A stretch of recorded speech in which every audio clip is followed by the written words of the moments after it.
is the relocation scenario. If you come to the center where you registered, but unfortunately, your card is not in that center, but it is somewhere else. So we go through the process wherein, of course, you're not going to get a card, but you're going to have an attestation. That attestation is part of the process of collecting, because at the end of the day, you have an attestation which shows that we have taken responsibility, that we should have had your card at this center, but unfortunately, for some technical reason, your card is in another center somewhere. You have the card, but it is not in that particular center. So the fact that we are giving you attestation, the Commission is acknowledging the fact that it is our responsibility. That's why we are giving you the attestation. So it is part of the count. Because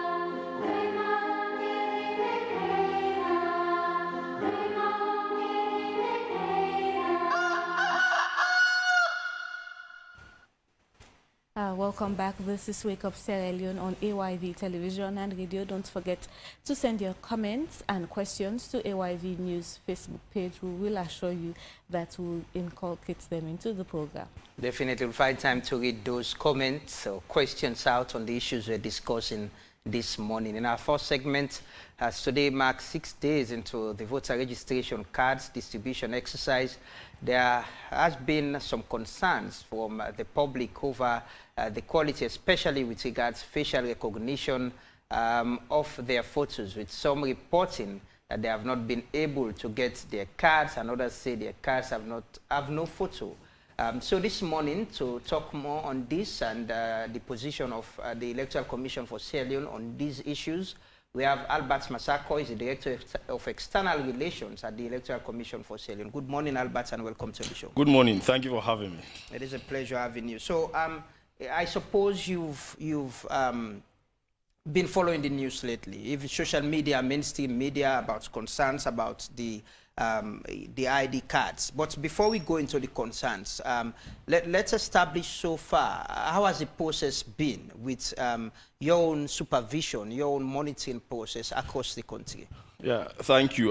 The process has been going on fine by our estimation, because looking at day 4 of the 10-day process, we've collected over 1,500,000 cards. So that tells you, I mean, as we expected, the process is ongoing, and we are now on day 6 and hoping that by the 10th day, we would have collected as much as possible all the cards, but definitely it's not going to be possible. The collection of this, the data you've got so far on the collection, it's across the country. Does it you know, also entails those who are going to centers that are saying they are not getting their ID cards? Some people are saying they go with their details, they go with their slips, they say their names and their ID cards are not there. Do you also capture that? And those who are complaining that their cards the photos are not on their cards? Well, we have daily summary of the issuing of ID cards, and it is across the country, 3,630 centers nationwide. And we are taking records. When we talk about collection, it involves all of these other categories, whether it is no photo card, or whether some of the cards as now it's the vogue around. But whatever happens, that is the total collection of the cards so far, inclusive of all of these other. If you have not collected your card, you are not in that count. But as long as you've collected it, you are part of that number. But people who go to these centers to collect their cards and they are told, no, your card is not here, your card is not ready yet, even with their slips, are they captured? How are they captured in the process? Well, what we should try to note is that we have 6 scenarios in this issuing of ID cards. Scenario 1 is the normal case. When you come, you present your slip, your card is issued to you. But apart from that, we have other scenarios. The one that you're talking about is the relocation scenario. If you come to the center where you registered, but unfortunately, your card is not in that center, but it is somewhere else. So we go through the process wherein, of course, you're not going to get a card, but you're going to have an attestation. That attestation is part of the process of collecting, because at the end of the day, you have an attestation which shows that we have taken responsibility, that we should have had your card at this center, but unfortunately, for some technical reason, your card is in another center somewhere. You have the card, but it is not in that particular center. So the fact that we are giving you attestation, the commission is acknowledging the fact that it is our responsibility. That's why we are giving you the attestation. So it is part of the count, because that attestation, eventually, your card, the attestation, the essence of the attestation is for the commission to acknowledge that indeed you are in this center, but because your card is somewhere else, we are going to bring that card back to this center. Then we give you the attestation. So you are part of the count. So how will they be getting their cards? Or they will just use their attestation to go to the attestation is valid. Yes, the attestation is valid, but the commission will come out with a statement with regards. Your card is printed, but it is somewhere, but the commission is taking responsibility. That is the reason why we are giving the attestation. So the attestation is also equally important. Like for the no photo card, in the situation of the no photo, which is another scenario, would give you the no photo ID plus the attestation. And the attestation goes a long way, even on election day. Let's assume we cannot find you, don't come any longer. Let's even assume the commission wants to give you your card after you've been relocated, you are not available. But on election day, the attestation card is going to serve as a legal document to go through the process. But again, what we should note is that in as much as we appreciate the concerns of the cards, but the most important thing is the voter register, the register of voters. Every other Sierra Leonean, as long as you are registered, your name and details are on the register.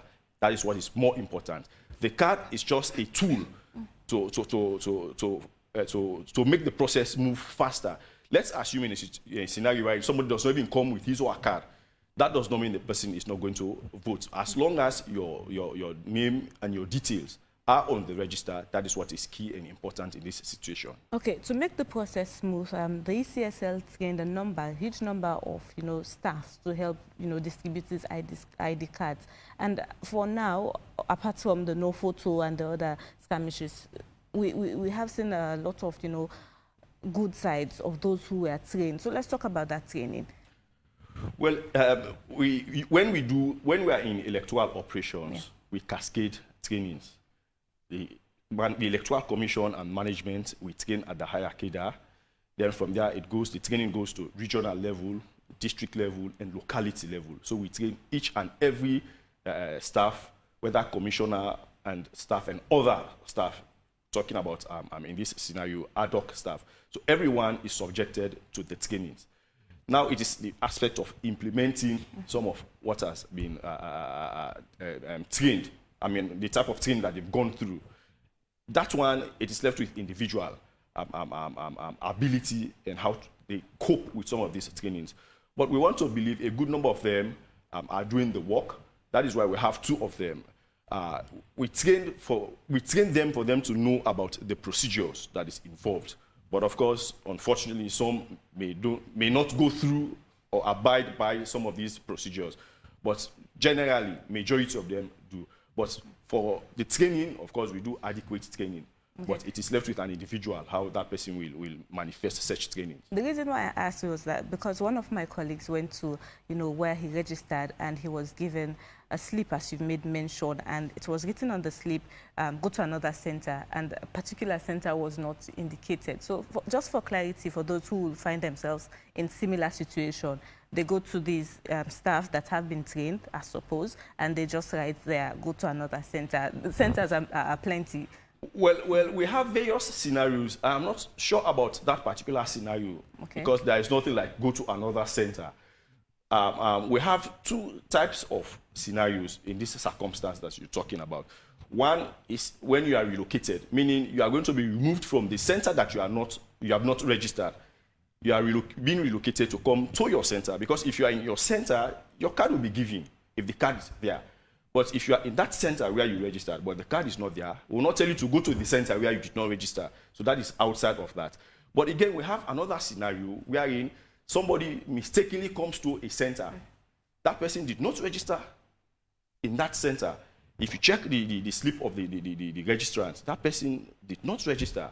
No need to write, just politely inform the person that probably you registered not at Akibobet primary school, maybe you registered at Rokel. Can you please go to Rokel? Because based upon your slip, you did not register here. I'm sure that is the scenario.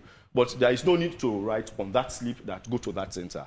The registrants, I mean, the CI, the card issuer, or the assistant, they can easily just tell the individual, maybe you forgot that this is the center where you are of the opinion that you registered, but this is not the center. So that is the likely scenario that may have happened. You know, before Lamana comes in, I know a lot of people want to know about, you know, the picture quality of the cards and the like. My attention was drawn to the biometric aspect of these cards. And when I spoke to, I think it was the head of communications also at the Ecsl, he made mention that, yes, there will be some certain features in these ID cards. And yesterday, again, people were discussing this, the features, the biometric aspects. When you scan it, there's not much of information. So what's the importance of that, excuse me, biometric feature?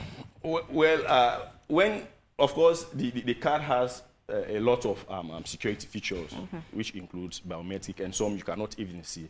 But let me demystify this viewpoint that as soon as you scan, you can see the information. You don't have our database, so you cannot see the information. If it is the Electoral Commission that has its database, when we scan the card, it takes us directly to our database. But if you don't have our database, even if you scan, it will only indicate to you that this card can be scanned. So that feature is for the Ecsl? It is for the Ecsl. It is not for outsiders. Okay. But if you put your scanner, it will read it that of indeed this ID card, this registration card can be scanned. But because you don't have our database, it will only give you a blank information.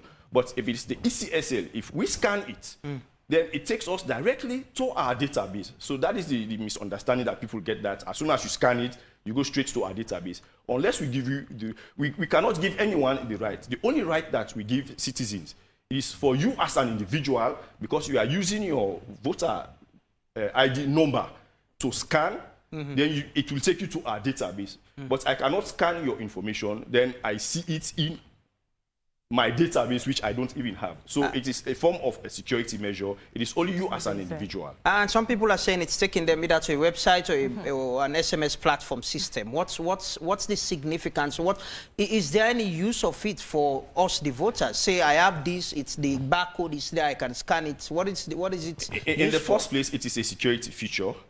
Then, secondly, it is for the Electoral Commission to undertake its activity. If there is a dispute, let's assume there is a dispute about a card, then the Electoral Commission can scan it and confirm that this card is valid. But it is not for an outsider. Now, coming to the issue of one thing about Google, you put any number, it will take you somewhere. And if you scan the barcode, it has numbers and features. It will take you anywhere. Because your scanner, the phone that individuals have, don't have the NEC database. Definitely, when you scan it, it will take you somewhere that you will imagine where you are. But the fact of the matter is, if it is the Electoral Commission that scans it, it takes that scan message directly to the database of the Electoral Commission. So the barcode is more useful to Ecsl than us, the holders of the card? Well, it is useful to Ecsl. It is also useful to an individual. In what sense? Individual. How? For because example, if it's not taking me anywhere, how is it? No, useful? that's why we have the web-based situations where you have your number. You can key in your number.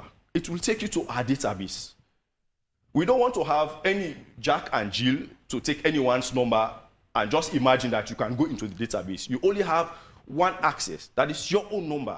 It is the Electoral Commission. If you come to the Electoral Commission, then the Electoral Commission will lead you. That is the reason why I said, if there is a dispute about a particular card, the Electoral Commission will address the dispute to state that, okay, we're going to scan this card. Let's assume we are in a polling station. Then there is a dispute about the card. The Electoral Commission will scan the card. Then it will take us to the database. They will confirm that for security reasons, you may not know, but this card is valid, but not for any other individual. Or else we will be going against privacy laws for anyone to scan anyone's document and you have access to those information. But I can be able to scan my own card and have access to my data. No, you don't have access to data. You can only have access to the Ecsl data when you use your own voter number. That is what I'm saying. So if I scan and put my voter number. No, you are not going to use that. What you use it, we have our application. The 383, you can do that on AfriCell or through Google Play Store. We have our applications. You can go there and put your own voter number. Then it will take you, because you are taking responsibility.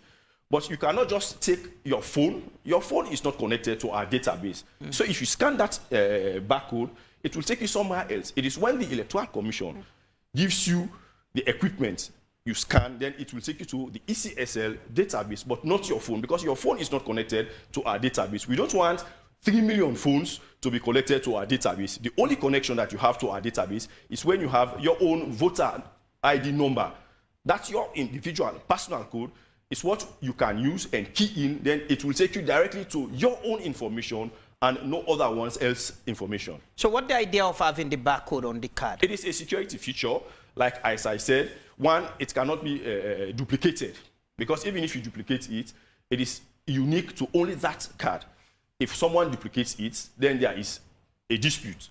If the commission comes and scans it, it will tell you this is fake. So it is a security feature.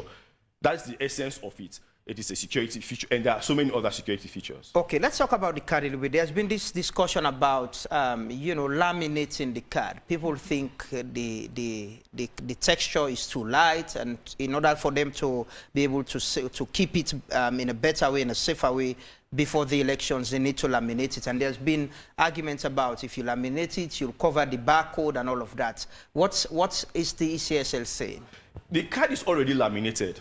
The card is self-laminated. So no need to go again and laminate it. And again, let me make this point clear about the issue of the type of materials that are used for the production of the card. We are in a world wherein we have different types of materials that are being used, especially when we are talking about plastic materials, environmental friendly type of materials. The card has the type of materials that we can consider to be environmentally friendly. Some people are saying it has to be hard, it has to be... Then it's like we are polluting the environment. For us, as far as the Commission is concerned, the texture of the card is very much effective. No need to put hardened materials on it. More or less, you are destroying our environment. For us, it already has the laminate. So no need to put further materials or information, or other materials that may be hazardous to our environment. As it is flexible, yes, but it has all the details that is necessary for it to be considered as a standard card. Can it be laminated or not? Or no need, because it is already laminated. No need, it is already laminated. There is no need for that. So how about those who've laminated theirs as well? Is it still valid? Can they still use it? No, your card is your card. Your card is your card. I'm only saying there is no need for you to laminate it, because it is already laminated. Because the type of material that is being used, it is appropriate for the 21st century. Okay.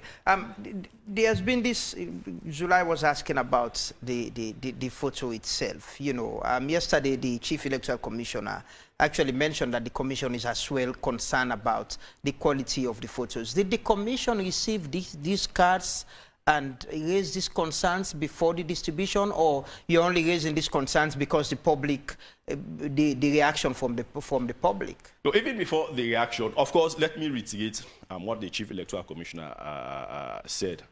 As a commission, we are concerned. Like every other Sierra Leonean, even myself personally, I'm concerned, because you want to have the best.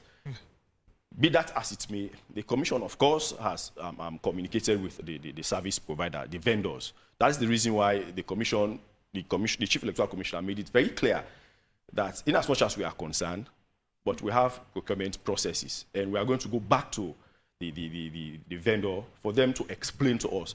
The people of Sierra Leone, some people, others have said there has been this concern, and the Commission acknowledges that.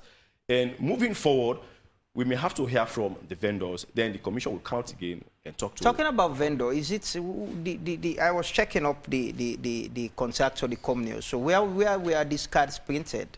Well, the cards were printed in Greece, out of Sierra Leone, offshore. But of course, the vendor has a local partner. The vendor has a local partner. The issue is the most responsive bidder actually got the contract. We went through Ecsl went through the process, through the international bidding process, though restrictive. Out of the 9 companies that were contacted, 2 responded, and of the 2, the most responsive actually won the bid. But of course, like the law states, even if you are an international company, you must have local partners. And there is a local partner which we are communicating with, and with all of these concerns that have been raised, I'm sure there are also Sierra Leoneans. They are seeing what is happening, they are realizing what is happening.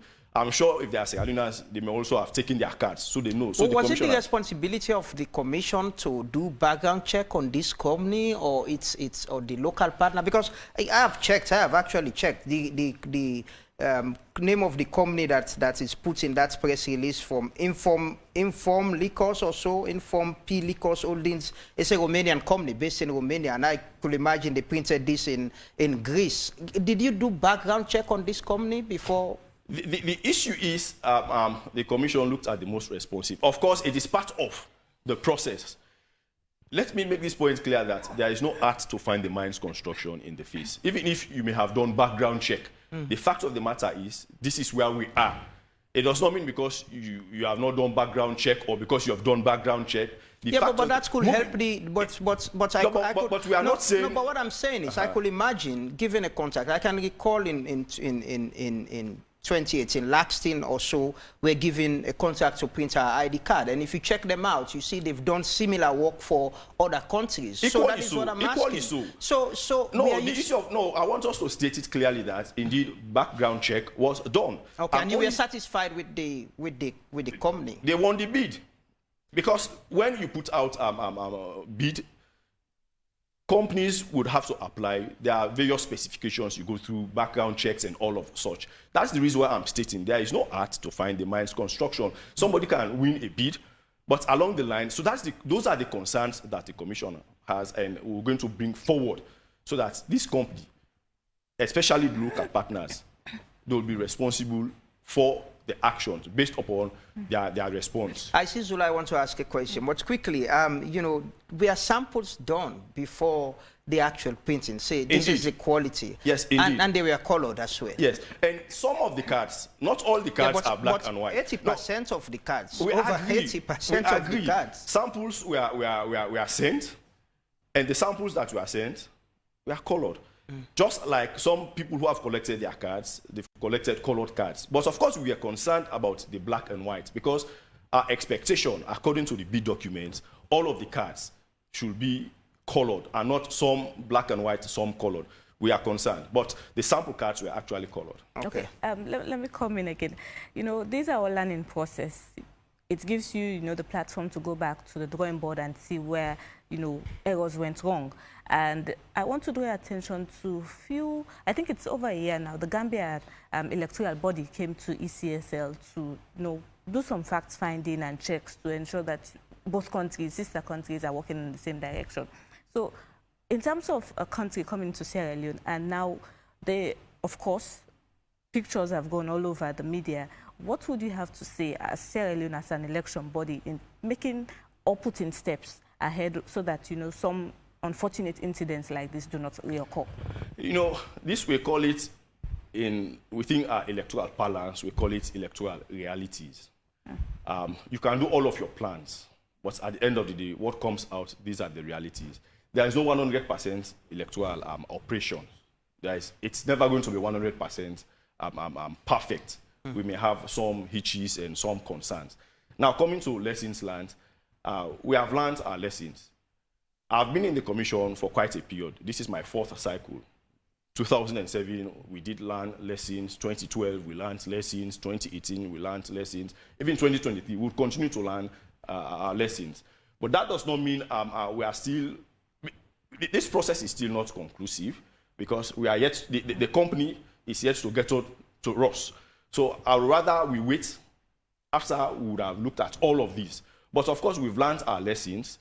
And from the lessons that we've learned, we are going to engage, which the commission has already started with the company. But moving forward, we'll now take all of these things on board. That does not mean in 2007, lessons that were learned, I mean, we did not have issues again in 2012, same again as in 2018. So as we move, every electoral cycle, we have different scenarios, different challenges. But of course, the fact that people from Gambia, our counterpart, they came to Sierra Leone, they are aware of the fact that we have done so much in terms of elections administration. They admire us. I mean, they will learn from us. That does not mean we may not have our own challenges. I mean, there is no perfect democracy in all over the world. Even where you go to learn from the experiences of people, they will always tell you about their challenges also. I'm sure this may be one of the challenges. There's an organization, they're called One Family People. Well, they're victims of, different issues. They reached out to us, and they were concerned that the Ecsl, did not give them preference. Some of them are blind, some of them are crippled, unfortunately. And what, plans have you made for them, regardless of all of this that are happening? Together with other partners, I'm sure you have to work with other people for that. We appreciate the concerns of that group, but of course, I want to believe the Ecsl should be the best place to go and make such concerns. But let me go back to what the Ecsl has done over the years.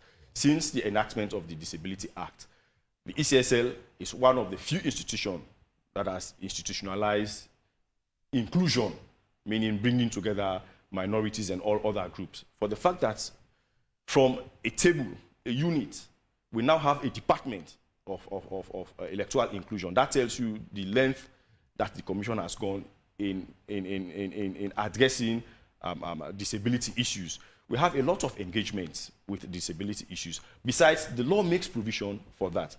But again, coming to the issue of we are not giving them, well, I don't know what they mean by that. We have the responsibility to conduct elections. We cannot give you what we don't have, or we cannot give you what you think we should give you, because our role is to conduct elections. And what we do in the conduct of election is to provide the environment. Even if you are a person living with disability, you are also a Sierra Leonean like any other Sierra Leonean. But if we engage, we are able to understand what you want, but we cannot give you what we don't have to give you. What we have is for us to just conduct elections. But that besides, when we talk about disability, we have mapped out our centers, those that are disability unfriendly. Then the Commission is looking at what is to be done. For example, providing plants, ramps. That is what we can do. We cannot go beyond that. Meaning, if you are a person living with disability, we can create a special. Mind you, we are conducting elections. Every Sierra Leonean is equal. If you create special preference for a particular class of persons, then you are biased because you are conducting elections equal. Everyone is equal before the law as far as elections are concerned. However, what the Commission is doing is to ensure that just as the able persons have access to our polling centers, our processes, they also would have access. But again, that brings to mind the level of infrastructure that we have as a country. It is the wish of the Commission to have interpreters, sign language interpreters. How many sign language interpreters do we have as a nation? So it should be a national conversation and not just Ecsl. Some of these centers that we go within the year, we only go there 4 times to register, to collect our cards, to vote. But these centers live forever. People never talk about these centers that they are disability unfriendly. But when it comes to election, they want the Electoral Commission to solve the problems. After election, the problem is still there. So what we do is when we engage with schools, with court barriers, we inform these persons that ensure that disability issues become a daily matter for discussion. It is not only when election comes. Election comes and it goes, then people will say, okay, let's forget about elections, then everybody's okay. But when election comes, then disability organizations will start to put the blame on the Electoral Commission. We can do what we are able to do, that is providing planks, but we cannot build an office. We don't own offices. We use public spaces. So these public spaces should be made available or accessible to persons with disabilities, and not the Electoral Commission doing the work of institutions that own these public spaces. So it's really unfortunate that the blame is put on us, but we explain to them so that they can understand that we do what we are able to do. We have assistive devices. The laws and even the procedures that we put together would help. For instance, you cannot stand in a queue if you are a person living with disability. When you come, we'll give you easy access for you to collect your card or to vote. That's what we can do. But we cannot say because you are living with disability, we can give you money to contest. Because everyone is going to contest. It is the winner. So we cannot give preferential treatment outside of the basics that we do because we are conducting elections. Okay, let's take some messages. We've got some on our Facebook page. Let's see. There's a question here I want to read. It's from Fode Bundu. It says, if the card is laminated, would it be still capable to be scanned with the lamination on it? If the answer is no, have you tried to scan the laminated card to see if the scanned barcode works? That's a question from Fode Bundu. Okay, I'm having some internet connection. Okay, Alaji Amakibe says, I really don't understand all the controversy surrounding the voter's card. It's just meant for voting purposes. I think people want to use it in place of national identity card, and that is why the whole outcry. George Oil says it's unfortunate for Mr. Masakoi to sit in the studio and talk about the laminated card. Poor work done on this voter's ID card. You guys just scam the citizens. I'll read a few more. Swissman says, all this explanation is not important to the uneducated Sierra Leoneans who went to register and wanted to express their rights as citizens. What to expect from the electoral bodies to sign a proper contract with the company to manufacture a biometric plastic voter's card for the people, a card that will resist water when there is rainfall. Okay, Lamana, let me come in. I have a better connection now. Yusuf Maulana says, even WAEC barcode gives you your personal details, while the voter's ID card cannot. Sylvia also says, Sylvia Press says, initially we were told that the voter's ID will be multi-purpose, but the message we are getting from the ECSL boss is that as soon as we are done with the voting process, the card becomes absolute. If ECSL keeps on giving us different stories about the election process, how can we believe what they're telling us? Edwina John says, QR code should be accessible to everyone. It's not a security feature, but a source of information hidden in the form of pixels. Yes. Abubakar Rashid says, the contractor has completed his job and they have delivered. Why does the ECSL boss, why is the ECSL boss saying that he will get back to the contractor? It is like the stable is open and the horse has bolted away. Abubakar Rashid is asking, I would like to have a clarification on the company that won the contract, the country origin of the business. The final one I will take is again from Esmondo Williams. He said, a QR code, short for quick response code, is an area of black and white square of pixels set in a grid that stores data for a machine to read. A smartphone or camera can quickly process the information contained in the QR code specific arrangement of pixels, making it a convenient way to store and access data. The final one is from Aliu Ba. It says, AYV, please ask Mr. Masakoi that why the Commission has not submitted the voter register to the political parties, as was claimed by some political parties. Those are the comments or questions you could take. Albert, you want to react? Yes, let me start with some clarifications with regards multi-purpose ID card. You know, a lot of people are mixing it up between the ECSL and the NCRA. We don't even have ID cards. We have voter registration cards. It is for the purposes of the conduct of elections and any other activity regarding that. Multi-purpose ID card, which is the national ID card, is for NCRA. What the CC, the Chief Electoral Commissioner, said yesterday was, our card is just for the purpose of the conduct of elections. That brings me to the issue of the appreciation from the public. People want the voter ID card because it has been used before to conduct so many other businesses, for banking activities, for other monetary transactions, which we appreciate. But sincerely, it is not for that purpose. It is really not for that. Now, coming to the issue of the QR code and all of such. The database, the ECSL database, is not out in the open. So even if you use your phone to scan it, you will not have access to it until the ECSL says our database is now in the public. Then when you scan, it will take you there. But because it is not, then no need for you to do it. Now, coming to the issue of the voter register still not yet been given to the political parties.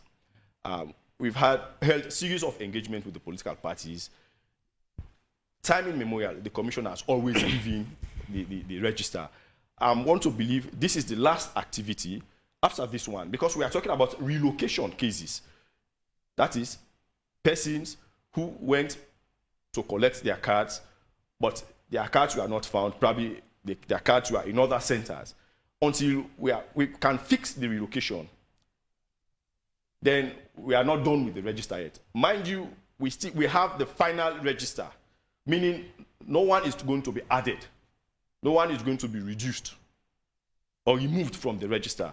But we can do placement. For example, like relocation. If somebody is in a particular center, then that person has to be relocated. It is like +1 - 1.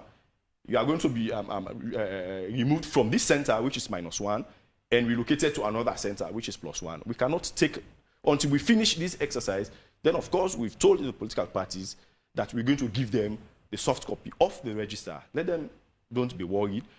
In 2007, we did it. In 2012, we did it. In 2018, we did it.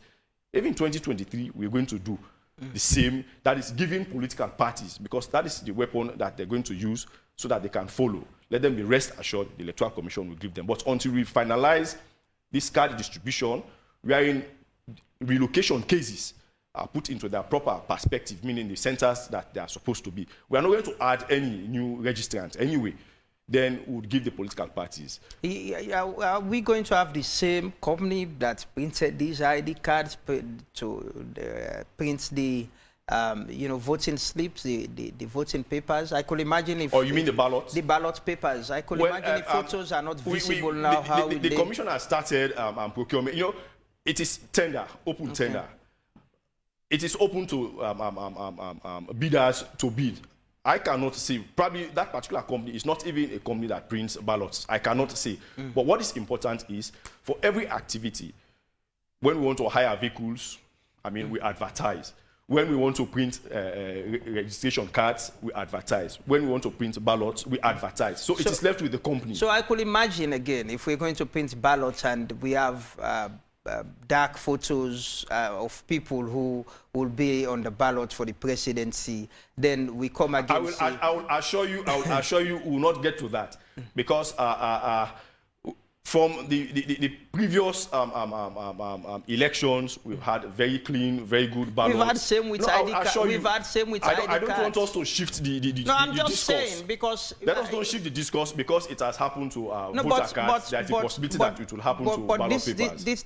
It didn't happen in 2018. We had very clear voter cards. I still have mine. But again, in 2018, a lot of people criticized again the card.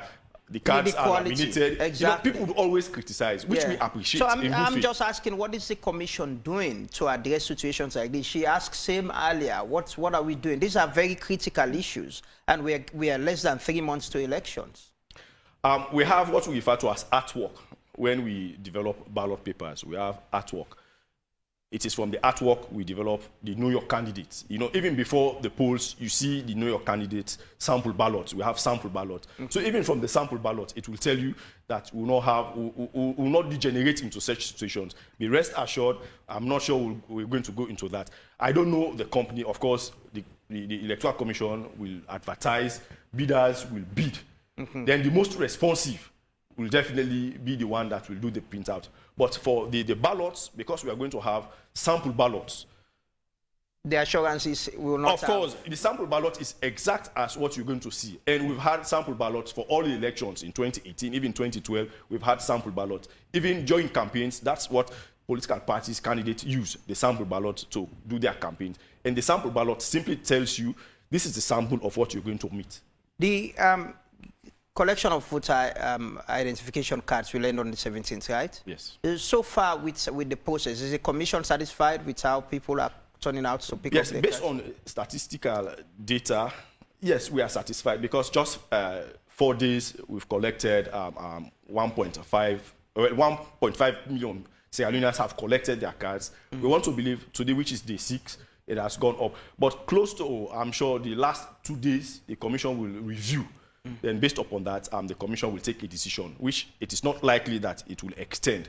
That besides, even after the closure of the centers, the card distribution will move now to district level because the commission is mindful of people who are in the diaspora. Exactly. I have people who are